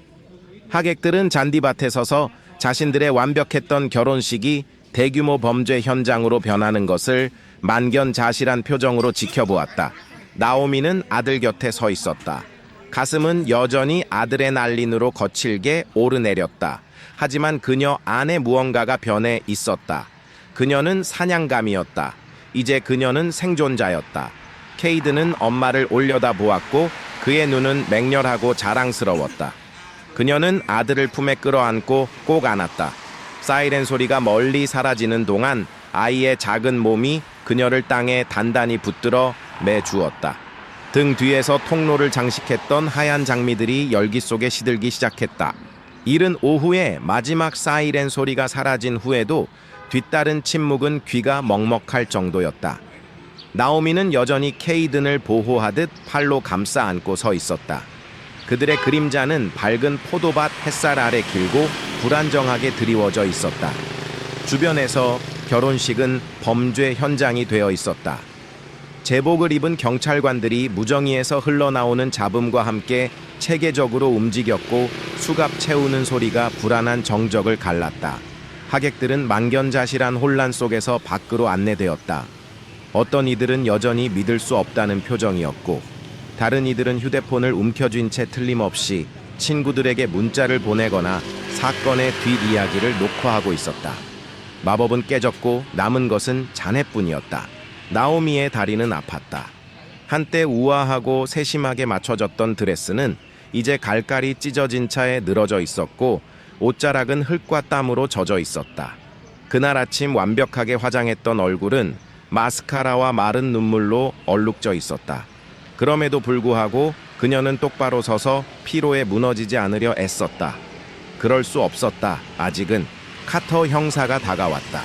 그의 태도는 차분하고 침착했지만 눈에는 걱정과 억제된 분노 사이를 오가는 무언가가 서려 있었다. 한 손에는 메모장을 들고 있었지만 펴지는 않았다. 나오미는 이것이 그에게 평범한 사건이 아니라는 것을 알 수 있었다. 이것은 개인적인 문제였다. 모두 연행하고 있습니다. 그가 저택 쪽을 흘끗 보며 조용히 말했다. 라이언뿐만 아니라 그의 동생 주례사 소위 보안팀까지요. 이미 그들 중 2명을 마이애미와 피닉스에서의 이전 유령 회사 사기 수사와 연관지었습니다. 나오미는 머릿속으로 따라잡으려 애쓰며 천천히 고개를 끄덕였다. 그들이 얼마나 가까이 다가왔었나요? 그녀가 물었다. 제가 알아채기 전까지요. 카터의 턱이 굳어졌다. 가까웠습니다. 너무 가까웠어요. 그들은 당신의 서명을 위조해 몇몇 내부 소유권 이전 문서 가짜, 양도증서 위임장 양식을 만들었습니다. 일부는 원격 공증인과 거의 최종 마무리 단계였습니다. 만약 당신이 혼인신고서에 서명했다면 합법성에 외피를 더했을 겁니다. 그들은 신속하게 움직여 당신이 신혼여행을 즐기는 동안 법원 제출을 통해 당신 회사 자산을 압류하기 시작했을 겁니다. 나오미는 속이 뒤틀리는 것을 느꼈다. 그리고 케이드는요, 그녀가 목소리를 낮추며 물었다. 그는 몇 피트 떨어진 곳에서 경찰관이 건네준 물병을 마시고 있는 소년을 바라보았다. 그는 부수적인 존재였을 겁니다. 그들은 그를 계속 데리고 있을 계획이 아니었어요. 나오미는 앉아야만 했다. 길가 평평한 돌 위에 몸을 낮추자 온몸의 뼈마디가 공포로 떨리는 듯했다. 팔을 가슴에 단단히 감쌌지만 마치 그것만으로는 산산조각 나는 것을 막을 수 없을 것 같았다. 그 이미지는 견딜 수 없었다. 그녀가 저지르지도 않은 범죄로 징역형을 사는 동안 아들은 괴물들의 손에 맡겨지는 모습. 단 하나의 서명, 하나의 법적 문서로 그녀의 모든 삶이 도둑맞고 이름이 파괴되고 아들을 잃을 뻔했다. 카터가 그녀 옆에 쭈그리고 앉았다. 당신은 모든 것을 올바르게 했습니다. 결정적인 순간에 아들을 믿었죠. 그것만으로도 당신과 아들 모두를 구한 겁니다. 그녀는 다시 고개를 끄덕였지만 말을 찾을 수 없었다. 아들의 난린이 가라앉기 시작하자 이제 피로가 밀물처럼 새우며 들었다. 그녀는 앞으로 몸을 숙여 두 손으로 얼굴을 감쌌다. 긴 침묵 후 카터가 다시 말했다. 두 분 모두에게서 전체 진술을 받아야 합니다. 힘드시겠지만 지금 자세한 내용을 확보할수록 이 자들이 풀려나지 않도록 하는데 도움이 될 겁니다. 나오미는 고개를 들었다. 이제 더 안정된 모습이었다. 필요한 건 뭐든지 할게요. 하지만 케이드는 안전한 곳에 있었으면 좋겠어요. 이 모든 걸 들을 필요는 없으니까요. 상담사가 오고 있습니다. 카터가 말했다. 가까이에 두겠지만 약간의 공간을 줄 겁니다. 아이는 이미 너무 많은 일을 겪었어요. 나오미는 다시 일어서서 이제 더 단단해진 모습으로 아들에게 걸어갔다. 아이는 엄마를 올려다보았고 저택에서 도망치기 시작한 이후 처음으로 표정이 부드러워졌다. 괜찮니 아가? 그녀가 부드럽게 물었다. 아이가 고개를 끄덕였다. 이제 안전한 거예요. 목이 메어 그녀는 아들을 다시 한번 꼭 안았다. 응, 우린 안전해. 그날 오후의 나머지는 흐릿하게 지나갔다. 나오미는 라이언을 만난 순간부터 케이든과 함께 포도밭에서 궁지에 몰렸던 순간까지 모든 것을 회상하며 진술했다. 아무것도 빼놓지 않았다. 이상한 하객 명단도 마시가 보낸 위조된 이메일도, 케이든이 그들의 목숨을 구한 휴대폰을 들고 스위트룸으로 뛰어들어왔던 순간도. 카터는 끼어들지 않고 들으며 빠르게 메모했고 때로는 굵은 선으로 무언가를 강조했다.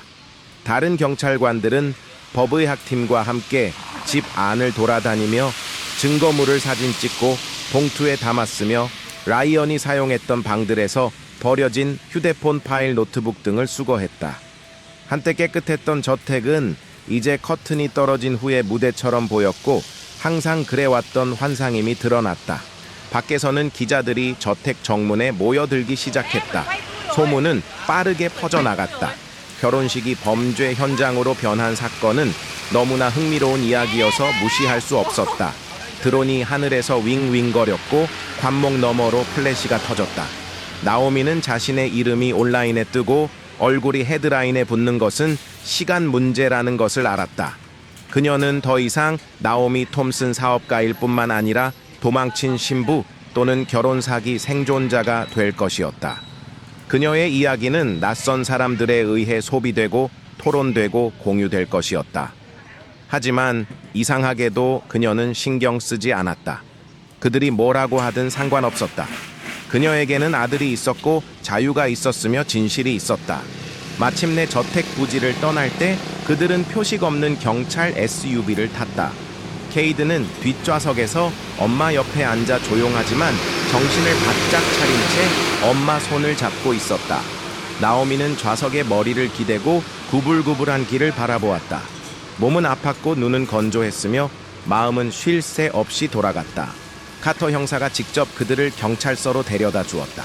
그는 그들을 개인 사무실로 안내하고 물을 권한 다음 기소될 혐의를 조정하기 위해 자리를 비웠다. 나오미는 잠시 조용히 앉아 벽에 걸린 액자 속 증명서들과 창밖의 도시 풍경을 바라보았다. 머리 위 형광등이 희미하게 윙윙거렸다. 그날의 혼란 후에는 모든 것이 너무 밝고 너무 깨끗하고 너무 비현실적으로 느껴졌다. 몇 분 후 한 경찰관이 갈아입을 옷을 들고 들어왔다. 친구가 보낸 겁니다. 그가 작은 미소를 지으며 말했다. 멜린다 씨인 것 같아요. 나오미는 안도감에 거의 울 뻔했다. 고맙게 가방을 받아들고 옆 화장실로 들어갔다. 찢어진 웨딩드레스 잔해를 벗어 던지고 거울 속 자신을 바라보았다. 피부는 멍들고 긁혔으며 머리는 헝클어졌고 눈가는 붉게 부어 있었다. 하지만 그 모든 것 아래에서 그녀는 다른 무언가를 보았다. 힘결의 불꽃. 그녀는 재빨리 옷을 갈아입고 청바지와 스웨트셔츠를 입었다. 사무실로 돌아오니 케이드는 소파에 앉아 누군가가 준 크레용으로 조용히 색칠을 하고 있었다. 나오미는 아들 옆에 앉아 어깨에 팔을 둘렀다. 그들은 기다렸다. 카터가 돌아왔을 때 그는 피곤해 보였지만 만족스러운 표정이었다. 모두 처리 중입니다. 공판에 대한 업데이트를 받으실 겁니다.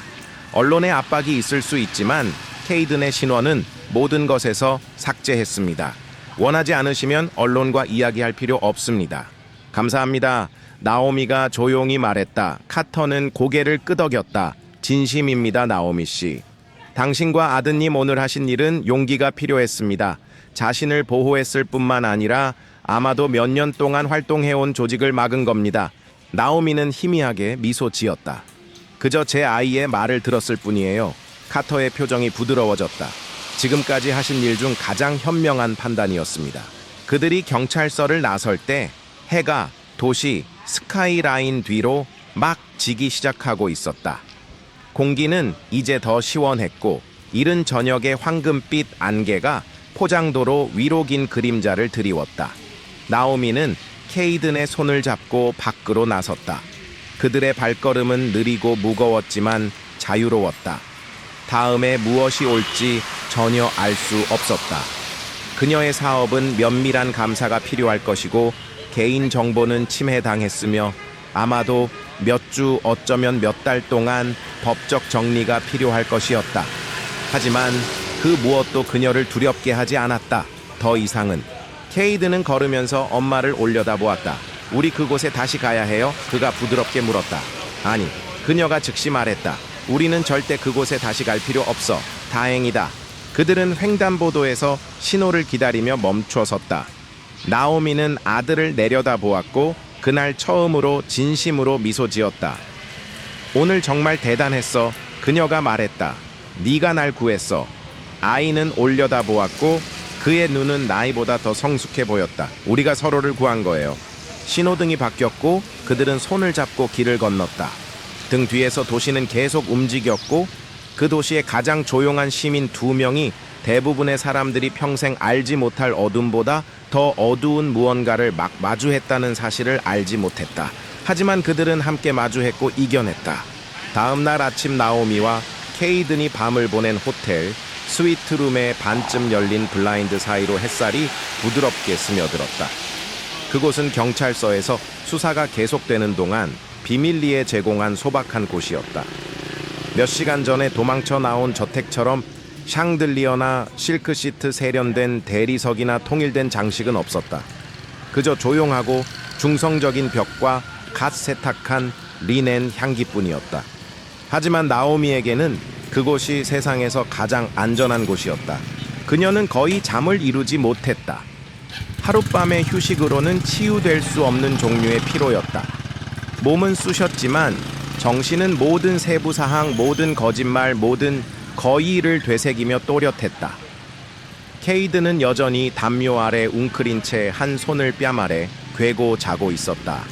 꿈결에 부드러워진 얼굴에는 그가 보았던 공포의 흔적이 거의 남아있지 않았다. 나오미는 이제 전날 밤과 같은 스웨트셔츠와 청바지 차림으로 아들 옆에 앉아 묽은 호텔 커피를 들고 창밖 세상을 바라보고 있었다. 밖의 도시는 다르게 움직였다. 차들이 지나가고 사람들이 걷고 경적이 울렸다. 여느 날과 다름없었다. 하지만 그녀에게는 모든 것이 변해 있었다. 협탁 위에 휴대폰이 부드럽게 울렸다. 케이든을 깨우지 않으려 재빨리 손을 뻗었다. 카터에게서 온 문자였다. 라이언의 유령 회사와 관련된 모든 계좌를 동결했습니다. 사업 변호사에게 연락하세요. 그리고 나오미 씨 잘하셨습니다. 그녀는 2번 읽고는 브라우저를 열어 뉴스를 훑어보았다. 예상대로 이야기는 폭발적으로 퍼져나갔다. 수십 개의 헤드라인 일부는 사실이었고 다른 일부는 연극에 가까웠으며 지역 뉴스를 장악했다. 도망친 신부 결혼식에서 신랑의 $100만 사기 폭로라는 제목도 있었고 다른 기사에는 찢어진 드레스를 입고 케이든의 손을 잡고 있는 그녀의 흐릿한 사진이 실려 있었다. 상류층 결혼식에서 조직적 사기극 적발 어머니와 아들 극적 탈출 나오미의 이름은 카터의 주장 덕분에 공개되지 않았다. 케이든의 신원은 완전히 비밀에 붙여졌지만 그녀는 그것이 영원히 지속되지는 않으리라는 것을 알았다. 사건이 커지고 혐의가 제기되고 기자들이 더 깊이 파고들수록 커트는 거칠 것이었다. 그녀의 회사가 정밀 조사를 받을 수도 있고 그녀의 이야기가 왜곡될 수도 있었다. 하지만 진실은 그녀는 스스로에게 되뇌었다. 요란할 필요가 없었다. 그저 살아남기만 하면 되었다. 휴대폰이 다시 울렸다. 이번에는 멜린덱에서 온 메시지였다. 방금 뉴스 봤어. 깨끗한 옷이랑 식료품 가지고 갈게. 사랑해. 넌 옳은 일을 했어. 정말 자랑스러워. 곧 보자. 나오미는 어깨를 짓누르는 무게에도 불구하고 미소 지었다. 멜린다는 몇 년 동안 그녀의 버팀목이었다. 케이든의 탄생 스타트업을 위해 밤새 주문을 포장하던 긴 밤들 시련과 회복을 거치는 동안 멜린다는 단 한 번도 외면하지 않았다. 그리고 지금 다시 한번 그녀는 결정적인 순간에 나타나 주었다. 케이든이 뒤척이며 일어나 앉아 졸린 듯 혼란스러운 눈으로 눈을 비빌 무렵 호텔 방은 이미 일시적인 피난처라기보다는 치유가 시작될 수 있는 공간처럼 느껴지기 시작했다. 끝났어요. 그가 잠긴 목소리로 물었다. 나오미는 아들 곁으로 다가갔다. 가장 힘든 부분은 끝났어. 하지만 아직 몇 단계 더 남았지. 우리 그 집에 다시 가야 해요. 그녀는 재빨리 고개를 저었다. 아니, 우린 그곳에 다시 가지 않아. 케이드는 잠시 천장을 바라보며 다시 누웠다. 턱시도 더 이상 입고 싶지 않아요. 그녀는 부드럽게 웃었다. 알았어. 그들은 조용히 아침 식사를 했다. 호텔 계란과 토스트 오렌지 주스와 작은 플라스틱 컵. 나오미의 식욕은 없었지만 케이든을 위해 억지로 먹었다. 멜린다가 도착했을 때 그녀의 익숙한 따뜻함에 나오미는 몇 시간 만에 처음으로 숨을 내쉴 수 있었다. 그녀는 아무렇지 않게 옷가지와 음식이 든 가방 2개를 들고 들어와 즉시 나오미를 말로는 다 할 수 없는 긴 포옹으로 감쌌다. 내가 거기 있었어야 했는데. 멜린다가 눈을 빛내며 말했다. 그자가 어떤 인간인지 알았다면 넌 알 수 없었어. 나오미가 살짝 떨어지며 말했다. 우리 중 누구도 몰랐으니까. 멜린다는 케이든에게로 몸을 돌려 아이의 눈높이에 맞춰 쪼그리고 앉았다. 그리고 너 이 꼬마 신사, 넌 영웅이야. 아이는 얼굴을 붉히며 시선을 피했다. 농담 아니야. 멜린다가 덧붙였다. 네가 엄마를 구했어. 네 자신도 구했고 그건 대부분의 성인 남자들도 평생 못하는 일이야. 아이는 탈출 이후 처음으로 진짜 미소를 지었다. 점심 식사 후 그들은 함께 앉아 나오미의 변호사가 보낸 서류들을 검토했다. 상황은 그녀가 두려워했던 것보다 더 심각했다. 사기 문서에는 위조된 공증 3건과 나오미가 합병을 승인한 것처럼 보이도록 조작된 이메일 체인이 포함되어 있었다. 그들은 심지어 나오미가 우울증으로 재활 치료 중이라는 이야기를 꾸며내 권력 이양의 정당성을 확보하려 했다. 만약 그녀가 혼인신고서에 서명했다면 부부 공동 관리라는 명목 아래 모든 것이 순조롭게 진행되었을 것이다. 변호사는 신속한 폭로 덕분에 대부분의 피해를 막을 수 있었다고 그녀를 안심시켰다. 브랜드 은행 계좌 재산은 모두 당분간 안전했다. 하지만 법적 절차는 길어질 것이었다. 증언 녹취 공판 증거 검토 등 몇 달 어쩌면 몇 년이 걸릴 수도 있었다. 그래도 최악은 지났다. 이제 그녀에게는 시간이 있었다. 진실이 있었다. 그날 저녁 카터가 다시 전화했다. 그의 목소리는 평소보다 부드럽고 덜 사무적이었다. 알려드리고 싶은 게 있어서요. 그가 말했다. 라이언이 두 번째 신문에서 무너졌습니다. 이번이 처음이 아니더군요. 다른 세계 주에서도 비슷한 사기를 저지른 증거를 확보했습니다. 같은 수법 다른 이름이었지만 이번에는 그가 실수한 거죠. 당신을 과소평가했어요. 나오미는 조용했다. 그러고 나서 물었다. 그가 조금이라도 진심이었을까요? 조금이라도 마음을 썼을까요? 카터는 잠시 말을 멈췄다. 당신이 상징하는 것, 안정, 성공, 취약성 같은 것에는 마음을 썼을 겁니다. 하지만 아니요. 당신을 사랑했다고는 생각하지 않습니다. 그는 그럴 능력이 없는 사람이에요. 나오미는 눈을 감았다. 마지막 못이었다. 하지만 생각했던 것만큼 아프지는 않았다. 더 이상 슬픔이 아니었다. 안도감이었다. 잠자리에 들기 전 그녀는 케이든과 함께 앉아 아이가 집에서 가져온 퍼즐을 맞추는 것을 도왔다. 그림은 은하수였다. 보라색과 금색 소용돌이, 은가루 같은 별들. 우리 괜찮을까요? 아이가 물었다. 나오미는 아이의 정수리에 입을 맞추었다. 우린 이미 괜찮다고 생각해. 아이가 잠들었을 때 그녀는 아들 옆에서 깨어 도시의 불빛에 따라 천장의 그림자가 움직이는 것을 지켜보았다. 며칠 만에 처음으로 그들을 쫓는 발소리도, 거짓말을 속삭이는 목소리도, 장례식 곡으로 변한 결혼 행진곡도 없었다. 다음 며칠 동안 나오미는 그들을 위해 단기 임대주택을 마련했다. 모든 방에 햇살이 가득 들어오고 케이든이 딸기를 심을 수 있는 작은 정원 테라스가 딸린 2베드룸 아파트였다. 그녀는 사무실로 돌아와 조심스러운 포옹과 안심시키는 말로 작은 팀원들을 맞이했다. 그들은 걱정했지만 그녀 곁을 지켰다. 부정적인 언론 보도로 주문이 줄었었지만 이제 그녀가 겪어낸 일에 감탄하는 사람들 덕분에 주문이 다시 쏟아지고 있었다. 어느 날 오후 그녀는 아무것도 없는 상태에서 모든 것을 일궈낸 바로 그 책상에 앉아 선반 위 케이든의 액자 사진을 바라보았다. 진심으로 활짝 웃는 아이의 미소가 그녀를 마주보고 있었다. 그리고 처음으로 나오미는 안정감 뿌리내린 느낌을 받았다. 세상은 계속 움직일 것이다. 하지만 그녀는 잊지 않을 것이다. 잊고 싶지도 않았다. 모든 흉터는 그녀에게 무언가를 가르쳤고 모든 배신은 지혜를 위한 공간을 새겼다. 그리고 그 재단에서 멀어지는 모든 발걸음은 그녀 자신에게로 돌아오는 발걸음이었다. 한때 하얀 레이스와 환상으로 포장되었던 미래는 이제 날 것 그대로의 정직한 진실 속에서 그녀 앞에 펼쳐져 있었고 그것이야말로 어떤 서약보다도 신성하다고 그녀는 생각했다. 나오미는 임시 아파트 발코니에 서서 아침 첫 햇살이 도시 스카이라인을 가로질러 뻗어나가는 것을 지켜보았다. 일출은 모든 것을 황금빛으로 물들였다. 지붕 구름 잃은 봄바람에 흔들리는 나무 꼭대기. 멀리서 들려오는 희미한 교통 소음만이 유일한 소리였고 처음으로 그것이 위안이 되었다. 팔짱을 낀 채 손에 든 커피는 금세 식었지만 그녀는 움직이지 않았다. 생각에 잠겨 있었고 시선은 특정 사물에 고정되지 않은 채 자신을 이곳으로 이끈 모든 것의 느린 흐름을 따라 내면으로 향해 있었다. 안에서는 케이든이 아직 자고 있었다.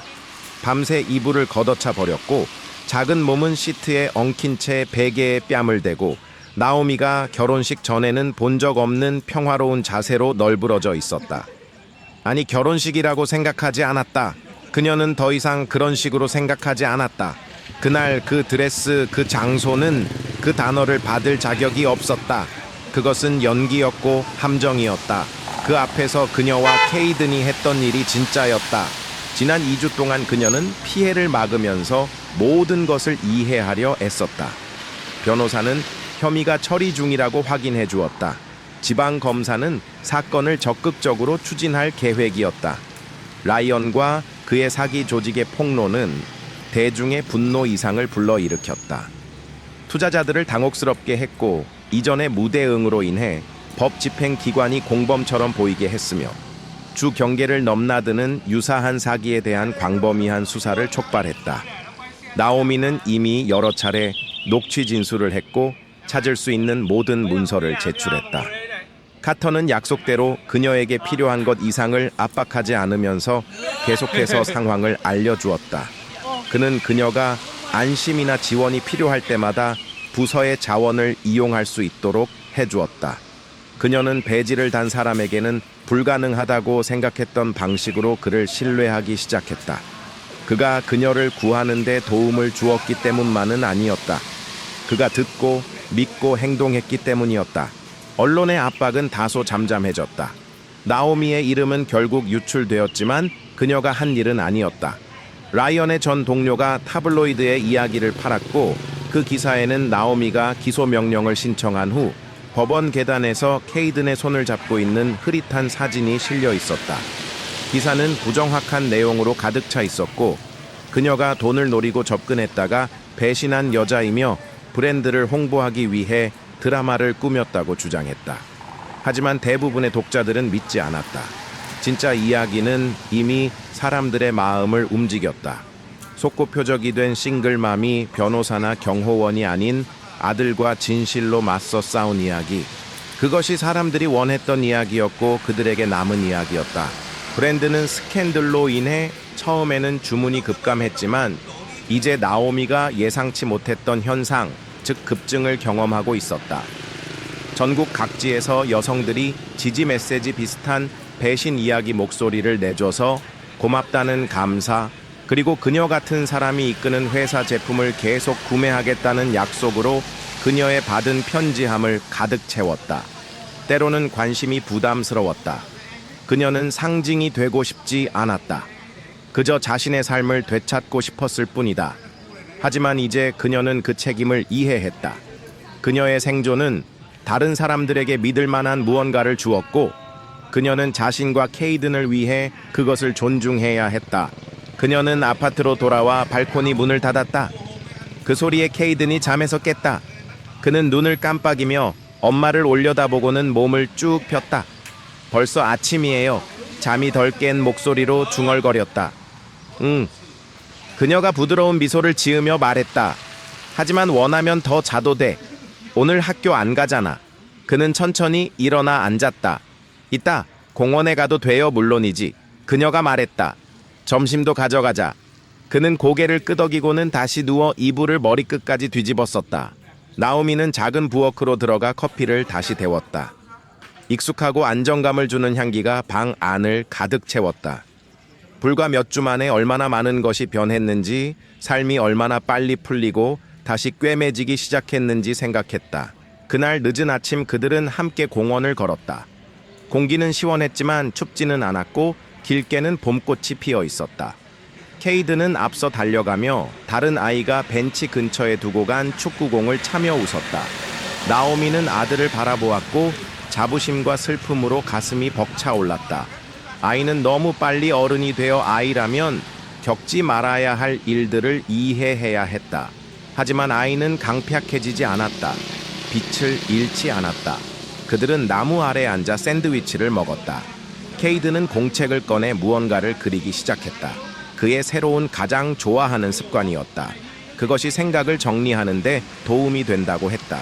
나오미는 아들의 어깨 너머로 살짝 엿보았다. 포도밭 저택 그림이었지만 이번에는 불타고 있었다. 불길이 기둥을 타고 올랐고 짙은 연기가 하늘로 치솟았다. 정영애는 작은 인물이 더 키 큰 인물의 손을 잡고 언덕을 향해 걸어가고 있었다. 괜찮니? 그녀가 부드럽게 물었다. 아이는 고개를 끄덕였다. 그냥 그림이에요. 알아. 그녀가 말했다. 하지만 무슨 일이 있었는지 이야기하고 싶으면 엄마는 항상 여기 있어. 아이는 엄마를 올려다 보았다. 잊고 싶지 않아요.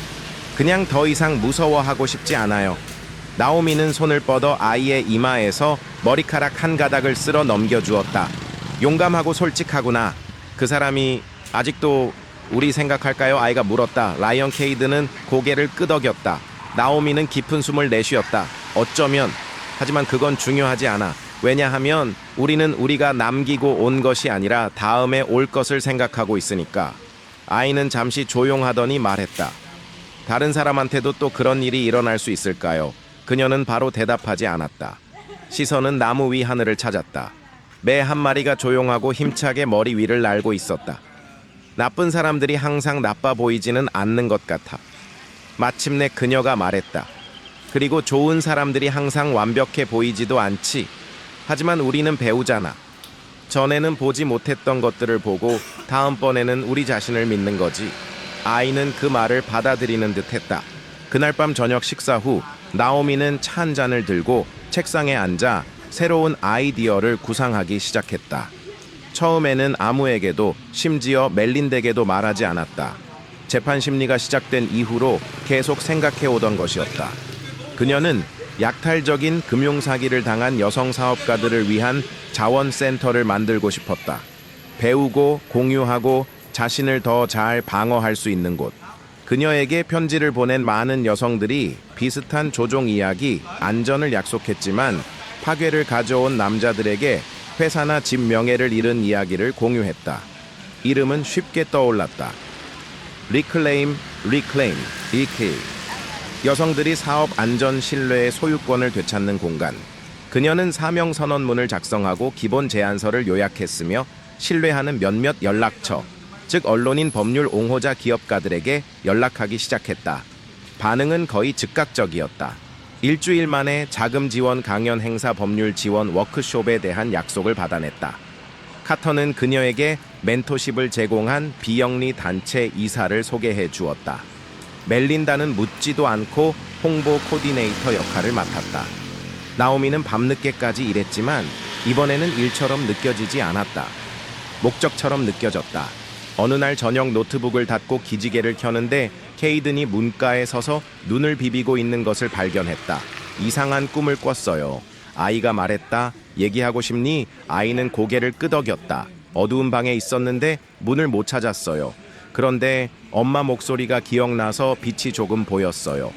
나오미는 아이 앞에 쪼그리고 앉았고 가슴이 답답했다. 넌 절대 어둠 속에 혼자 있지 않을 거야. 절대로. 아이는 엄마에게 기댔고 그녀는 아이가 품 안에서 잠들 때까지 안고 있었다. 다음 날 아침 그들은 기소 인부 심리를 위해 법원 밖에 함께 섰다. 라이언은 수갑을 찬 채 끌려 나왔고 표정은 텅 비어 있었다. 나오미는 움찔하지 않았다. 쏘아보지도 울지도 않았다. 그럴 필요가 없었다. 사법 시스템이 제 역할을 할 것이고 그녀는 이미 자신의 역할을 다했다. 케이드는 가장 좋은 셔츠를 입고 엄마 손을 잡고 옆에 섰다. 이게 끝일까요? 아이가 물었다. 나오미는 건물과 입구에서 기다리는 언론 지나가면서 속삭이는 사람들을 바라보았다. 아니, 그녀가 말했다. 정말로 끝나는 건 없는 것 같아. 항상 어둠 속에 누군가가 숨어 있지. 케이드는 생각에 잠긴 듯 고개를 끄덕였다. 하지만 이제 우리는 빛을 찾는 방법을 알잖아요. 그들은 아침 황금빛 햇살에 물든 도시를 뒤로하고 법원을 걸어 나왔다. 그리고 등 뒤에서 그림자가 포장도로 위로 길게 드리워졌다. 하지만 그들은 뒤돌아보지 않았다. 왜냐하면 진짜 이야기는 이제 막 시작되고 있었기 때문이다. 되찾은 이름 피어나는 희망.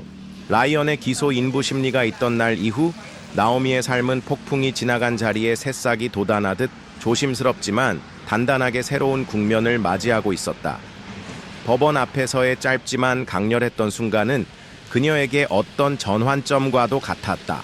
더 이상 도망치거나 숨지 않아도 된다는 해방감, 그리고 아들 케이든과 함께 스스로 어둠을 헤쳐나왔다는 자긍심이 그녀의 내면을 채우기 시작했다. 물론 현실적인 문제들은 산적해 있었다. 라이언과 그의 조직이 남긴 법적 재정적 혼란을 수습하는 데는 상당한 시간과 노력이 필요했다. 변호사와의 상담은 거의 매일 이어졌고 산더미 같은 서류와 증거 자료들을 검토해야 했다.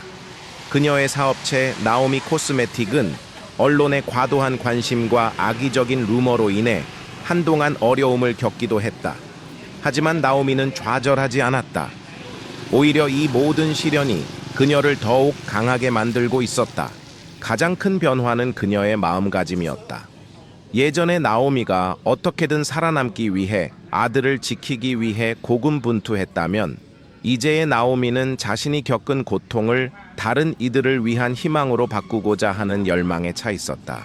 리클레임의 아이디어는 점점 더 구체화되었고 그녀는 밤낮 없이 그 준비에 몰두했다. 멜린다는 여전히 그녀의 가장 든든한 지원군이었다. 멜린다는 자신의 홍보 및 마케팅 경험을 살려 리클레임의 초기 브랜딩과 대외 협력 업무를 도맡아 처리했다. 카터 형사 역시 개인적인 시간을 쪼개 법률 자문을 해주거나 비슷한 처지의 피해자들을 연결해주는 등 물심양면으로 그녀를 도왔다. 케이드는 엄마가 새로운 일에 열정적으로 매진하는 모습을 보며 조용히 응원했다.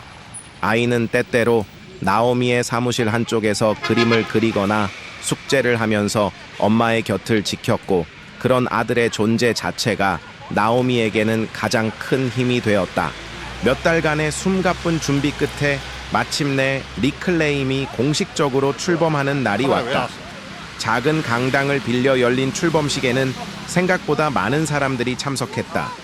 나오미의 친구들과 사업 파트너들 카터 형사와 그의 동료들, 그리고 나오미의 사연을 듣고 지지를 보내온 수많은 익명의 시민들이었다. 특히 눈에 띄는 것은 라이언 사건과 유사한 금융 사기나 정서적 학대를 경험했던 여성들이었다. 그들은 나오미의 용기에 박수를 보내며 리클레임의 출범에 진심으로 기뻐했다. 단상에 오른 나오미는 떨리는 목소리로 준비한 연설문을 읽어 내려갔다. 저는 오늘 한 명의 생존자로서, 그리고 한 아이의 엄마로서 이 자리에 섰습니다. 얼마 전까지만 해도 저는 깊은 절망과 배신감 속에서 길을 잃은 듯 했습니다. 모든 것이 거짓이었고 제가 믿었던 모든 것이 한순간에 무너져 내렸습니다. 하지만 저는 혼자가 아니었습니다. 제 곁에는 사랑하는 아들이 있었고 저를 믿고 지지해주는 좋은 친구들이 있었습니다. 그리고 무엇보다 제 안에는 아직 꺼지지 않은 작은 불씨가 남아 있었습니다. 그녀는 잠시 숨을 골랐다. 객석은 숨소리 하나 들리지 않을 정도로 조용했다. 그 불씨는 바로 희망이었습니다. 다시 일어설 수 있다는 희망, 진실은 반드시 밝혀진다는 희망, 그리고 저와 같은 아픔을 겪은 다른 여성들과 함께 연대하여 더 나은 세상을 만들 수 있다는 희망이었습니다. 리클레임은 바로 그 희망의 불씨에서 시작되었습니다. 이곳은 단순히 피해자들을 위한 지원센터가 아닙니다. 이곳은 우리가 잃어버렸던 자신감과 존엄성, 그리고 삶의 주도권을 되찾는 리클레임산 공간입니다. 우리는 이곳에서 서로의 상처를 보듬고 지혜를 나누며 다시 한번 세상으로 당당히 나아갈 용기를 얻게 될 것입니다. 연설이 끝나자 우레와 같은 박수 소리가 터져 나왔다. 많은 사람들이 눈물을 글썽이며 나오미에게 아낌없는 격려를 보냈다. 케이드는 엄마의 손을 꼭 잡고 환하게 웃었다. 그 순간 나오미는 자신이 더 이상 과거의 그림자에 갇혀있지 않음을 깨달았다. 그녀는 이제 어둠을 밝히는 등불이 되어 다른 이들의 길을 비추는 존재가 된 것이었다. 리클레임은 출범과 동시에 본격적인 활동을 시작했다. 법률 전문가, 심리 상담가, 재무 설계사 등 각 분야의 전문가들이 자원봉사자로 참여하여 피해 여성들에게 맞춤형 지원을 제공했다. 정기적인 워크숍과 세미나를 통해 여성들이 금융 지식을 쌓고 정서적 학대에 대처하는 방법을 배울 수 있도록 도왔다.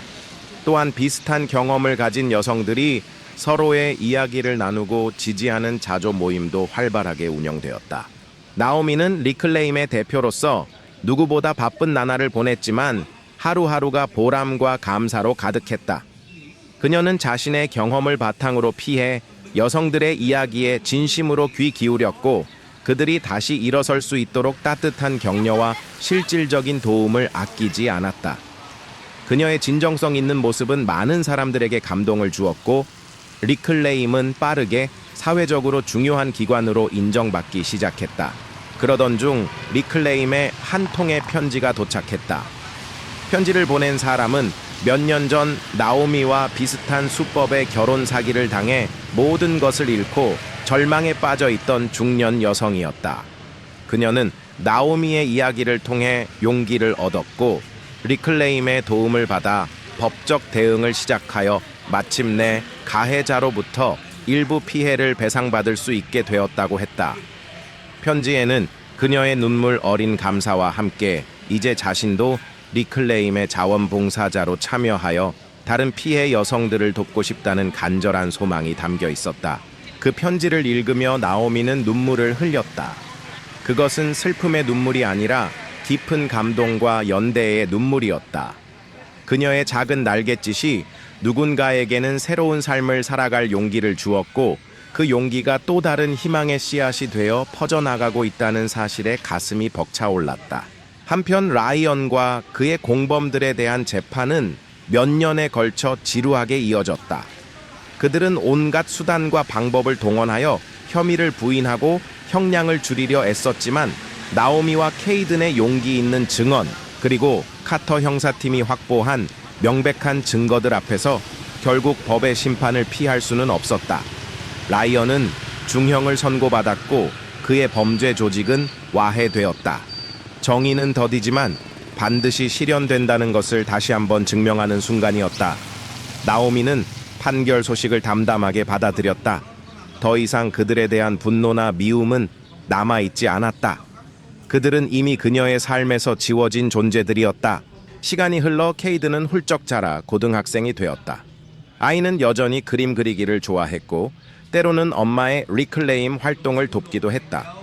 엄마와 함께 겪었던 그 끔찍한 사건은 아이에게 깊은 상처를 남겼지만 동시에 세상을 보는 깊이 있는 시각과 타인의 아픔에 공감하는 따뜻한 마음을 갖게 했다. 케이드는 장차법을 공부해 엄마처럼 억울한 사람들을 돕는 일을 하고 싶다는 꿈을 갖게 되었다. 어느 늦은 오후 나오미는 리클레임 사무실 창가에 서서 노을 지는 도시의 풍경을 바라보고 있었다. 책상 위에는 케이든이 어릴 적 그렸던 불타는 포도밭 저택 그림 옆에 나란히 놓인 또 다른 그림이 있었다. 그것은 케이든이 최근에 그린 그림으로 활짝 웃는 나오미와 케이든 그리고 그들 뒤로 수많은 사람들이 손을 잡고 함께 걸어가는 모습이 따뜻한 색채로 그려져 있었다. 그림 위에는 함께 다시 빛으로라는 글귀가 적혀 있었다. 나오미는 그 그림을 보며 조용히 미소 지었다. 그녀의 삶은 한때 칠흑 같은 어둠 속에 갇혀 있었지만 이제는 수많은 별들과 함께 빛나고 있었다. 아들의 작은 손이 건넨 용기 친구의 변함없는 지지 그리고 이름 모를 많은 사람들의 따뜻한 연대가 있었기에 가능한 일이었다. 그녀는 더 이상 과거의 상처에 얽매이지 않았다. 대신 그 상처를 디딤돌 삼아 더욱 단단해졌고 더 넓은 세상을 향해 나아갈 준비가 되어 있었다. 리클레임은 그녀에게 단순한 일이 아니었다. 그것은 그녀의 삶 그 자체였고 그녀가 세상에 전하고 싶은 희망의 메시지였다. 문득 사무실 문이 열리며 멜린다가 환한 미소와 함께 들어섰다. 나오미, 좋은 소식 있어. 우리가 신청했던 정부 지원 사업에 최종 선정됐대. 이제 더 많은 여성들을 도울 수 있게 됐어. 나오미의 얼굴에도 기쁨의 미소가 번졌다. 정말 너무 잘됐다. 두 사람은 서로를 마주보며 웃었다. 그들의 웃음소리가 석양으로 물든 사무실 안에 따뜻하게 울려 퍼졌다. 폭풍은 지나갔지만 그들이 함께 만들어갈 이야기는 이제부터가 진짜 시작이었다.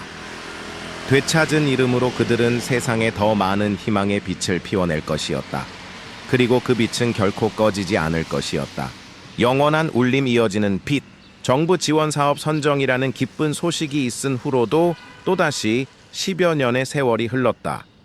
나오미의 삶은 이제 경랑을 지나 잔잔한 강물처럼 평화롭게 흘러가고 있었다.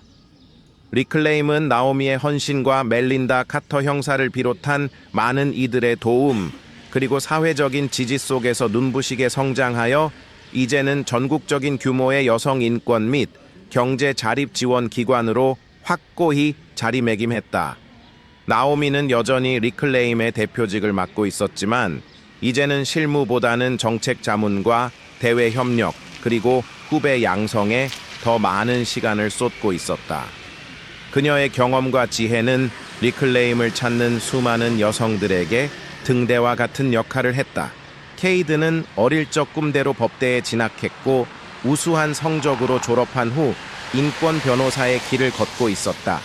그는 특히 사회적 약자와 여성 아동 문제에 깊은 관심을 가지고 열정적으로 활동했다. 때로는 리클레임의 법률 자문 변호사로 참여하여 엄마의 든든한 지원군이 되어주기도 했다. 험난했던 과거의 경험은 케이든을 더욱 성숙하고 강인한 청년으로 만들었고 그의 눈빛에는 엄마를 닮은 따뜻함과 함께 불의에 맞서는 날카로운 정의감이 공존했다. 엄마와 아들은 이제 서로에게 가장 친한 친구이자 존경하는 동료로서 인생의 길을 함께 걷고 있었다. 멜린다는 여전히 나오미의 가장 가까운 친구이자 리클레임의 홍보이사로서 변함없는 우정을 나누고 있었다. 카터 형사는 정년퇴직 후에도 재단의 이사로 남아 법률 자문과 함께 청소년 선도 활동에 힘쓰고 있었다. 그들은 나오미와 케이든의 삶에서 빼놓을 수 없는 소중한 가족과도 같은 존재들이었다. 어느덧 리클레임 설립 20주년을 맞는 해가 되었다. 기념식은 화려하지 않지만 의미 있고 따뜻한 분위기 속에서 진행되었다. 그동안 리클레임을 통해 새로운 삶을 찾은 수많은 여성들과 그 가족들, 재단의 후원자들, 그리고 각계각층의 인사들이 참석하여 자리를 빛냈다. 기념식의 하이라이트는 나오미의 연설이었다. 이제는 백발이 성성한 노신사가 된 카터 형사의 소개로 단상에 오른 나오미는 감회가 새로운 듯 잠시 객석을 둘러보았다. 그녀의 얼굴에는 세월의 흔적이 잔잔하게 새겨져 있었지만 눈빛은 여전히 젊은 날의 열정과 총기로 빛나고 있었다. 20해 전 저는 모든 것을 잃었다고 생각했습니다. 사랑, 신뢰, 그리고 제 삶의 터전까지도요. 깊은 절망 속에서 저는 한없이 작고 나약한 존재였습니다. 나오미의 차분한 목소리가 강당 안에 울려 퍼졌다. 하지만 그때 제 곁에는 저를 끝까지 믿어준 어린 아들이 있었습니다. 그리고 손을 내밀어준 좋은 친구들과 이웃들이 있었습니다. 그분들의 용기와 연대 덕분에 저는 다시 일어설 수 있었고 리클레임이라는 작은 씨앗을 뿌릴 수 있었습니다. 오늘 이 자리에 함께 해주신 모든 분들이 바로 그 희망의 증인들이십니다. 그녀는 객석에 앉아있는 케이든과 멜린다 카터를 향해 따뜻한 미소를 보냈다. 케이든은 엄마를 향해 자랑스러운 눈빛으로 고개를 끄덕였고 멜린다와 카터는 감격에 겨운 듯 눈시울을 붉혔다. 지난 20년 동안 리클레임은 수많은 여성들과 함께 울고 웃으며 성장해왔습니다. 우리는 때로는 넘어지고 좌절하기도 했지만 결코 포기하지 않았습니다. 왜냐하면 우리에게는 서로에 대한 믿음과 더 나은 세상을 향한 간절한 열망이 있었기 때문입니다. 이제 리클레임은 저 혼자만의 이야기가 아닙니다. 이곳을 거쳐간 모든 여성들의 용기와 도전, 그리고 성공의 이야기가 함께 살아 숨 쉬는 공간입니다. 나오미는 잠시 말을 멈추고 숨을 골랐다. 저는 감히 말하고 싶습니다. 세상의 어떤 어둠도 작은 불빛들이 함께 모여 만들어내는 거대한 빛을 이길 수는 없다고요. 우리가 서로의 손을 잡고 함께 나아가는 한 절망은 희망으로, 슬픔은 기쁨으로 바뀔 수 있다는 것을 저는 굳게 믿습니다. 리클레임의 지난 20년이 그것을 증명해 주었고 앞으로의 미래 또한 그러할 것입니다. 오늘 이 자리가 끝이 아니라 더 큰 사랑과 연대를 향한 새로운 시작이 되기를 소망합니다. 감사합니다. 연설이 끝나자 우레와 같은 박수 소리가 강당을 가득 메웠다. 나오미는 눈가에 맺힌 눈물을 살짝 닦으며 환하게 미소 지었다. 그녀의 삶은 한 편의 드라마와도 같았지만 그 드라마의 주인공은 결코 그녀 혼자가 아니었다. 그녀와 함께 울고 웃었던 모든 이들이 바로 그 드라마의 주인공들이었다. 기념식이 끝나고 며칠 뒤 나오미는 케이든과 함께 오랜만에 루카스의 묘를 찾았다. 묘지에는 따스한 봄 햇살이 가득했고 이름 모를 들꽃들이 소담하게 피어 있었다. 나오미는 루카스가 좋아했던 하얀 들국화와 자신이 직접 구운 작은 머핀을 묘비 앞에 내려놓았다. 루카스 잘 지내지? 엄마는 아주 잘 지내고 있단다. 내 동생 케이든도 이렇게 훌륭하게 자라서 이제는 엄마보다 더 든든한 보호자가 되었어. 네가 하늘에서 우리를 지켜보고 있다는 것을 항상 느낀단다. 네가 남긴 용기와 사랑 덕분에 엄마는 여기까지 올 수 있었어. 고맙다, 내 아들. 그리고 영원히 사랑한다. 케이든은 말없이 엄마의 어깨를 감싸 안았다. 그의 마음속에도 형 루카스에 대한 그리움과 존경심이 가득했다. 비록 함께한 시간은 짧았지만 루카스는 케이든에게 영원한 별이자 등대와 같은 존재였다. 묘지를 나서는 길 케이든이 나오미에게 물었다. 엄마, 아주 만약에 그때로 다시 돌아갈 수 있다면 엄마는 다른 선택을 하실 거예요. 나오미는 잠시 걸음을 멈추고 아들을 바라보았다. 그녀의 얼굴에는 잔잔한 미소가 떠올랐다. 아니, 케이든. 엄마는 아무것도 바꾸지 않을 거야. 물론 너무나 고통스럽고 힘든 시간이었지만 그 시간들이 있었기에 지금의 우리가 있는 거니까. 그리고 엄마는 네가 얼마나 용감하고 지혜로운 아이인지 다시 한번 확인할 수 있었잖니? 케이드는 엄마의 말에 고개를 끄덕였다. 그의 눈빛은 한층 더 깊어지고 단단해진 듯했다. 그날 저녁 나오미는 자신의 서재에 앉아 오래된 앨범을 꺼내 보았다. 앨범 속에는 루카스와 케이든의 어릴 적 사진들이 가득했다. 해맑게 웃고 있는 아이들의 모습을 보며 나오미는 지난 세월의 모든 순간들이 주마등처럼 스쳐 지나가는 것을 느꼈다. 아픔과 슬픔, 분노와 절망, 그리고 그것들을 이겨내고 마침내 찾아온 희망과 감사. 그 모든 감정들이 하나로 어우러져 그녀의 삶을 풍요롭게 만들고 있었다. 창밖으로는 도시의 야경이 아름답게 펼쳐져 있었다. 수많은 불빛들이 어둠을 밝히고 있었고 그 불빛들 하나하나에는 각자의 사연과 희망이 담겨 있을 것이었다. 나오미는 문득 자신이 그 불빛들 중 하나가 되어 세상을 비추고 있다는 사실에 가슴 벅찬 감동을 느꼈다. 그녀는 앨범을 덮고 조용히 자리에서 일어났다. 그리고 창가에 서서 밤하늘을 바라보았다. 하늘에는 수많은 별들이 반짝이고 있었고 그중 유난히 밝게 빛나는 두 개의 별이 마치 루카스와 엘리엇처럼 그녀를 향해 미소 짓는 듯했다. 나오미는 가슴에 손을 얹고 조용히 속삭였다. 괜찮아. 이제 모든 것이 괜찮아. 그리고 앞으로도 그럴 거야. 그녀의 목소리는 밤 공기 속으로 부드럽게 퍼져나갔고 그 울림은 영원히 꺼지지 않는 희망의 빛이 되어 세상을 따뜻하게 감싸 안는 듯했다. 그녀의 이야기는 끝나지 않았다. 사랑과 용기가 있는 한 그녀의 이야기는 세대를 넘어 영원히 이어질 것이었다. 그리고 그 이야기의 모든 페이지에는 리클레임이라는 단어가 금빛으로 새겨져 절망 속에 있는 모든 이들에게 다시 시작할 수 있다는 메시지를 전하고 있을 것이었다.